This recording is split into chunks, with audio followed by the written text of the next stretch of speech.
ખંભાતના પૂર્વ ધારાસભ્ય ચિરાગ પટેલે પ્રદેશ પ્રમુખ સી.આર. પાટીલના હસ્તે ભગવો ખેસ ધારણ કર્યો। ભારતીય જનતા પાર્ટીનો આજે મેં ભગવો ધારણ કર્યો છે। મારું મૂળ ગોત્ર પણ ભાજપ જ હતું અને જ્યારે 550 વર્ષ જેટલા સંઘર્ષ બાદ ભગવાન શ્રી રામ અયોધ્યામાં નિજ મંદિરમાં બિરાજમાન થયા છે।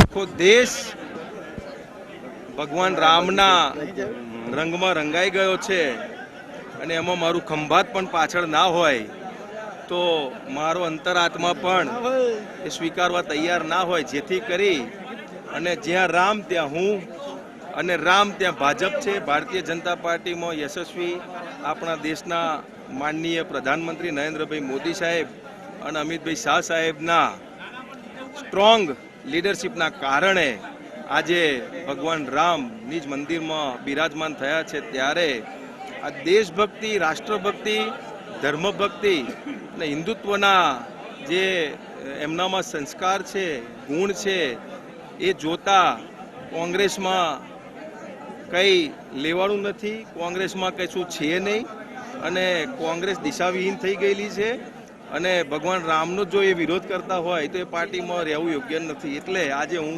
ભારતીય જનતા પાર્ટીમાં જોડાયો। ભારતીય જનતા પાર્ટીમાં એક અદના કાર્યકર્તા તરીકે હું આજે જોઈન્ટ થયો છું। એટલે આવનારા સમયમાં ભારતીય જનતા પાર્ટી જે જવાબદારી આપશે મને, એ પૂરી ઈમાનદારીથી હું નિભાવીશ।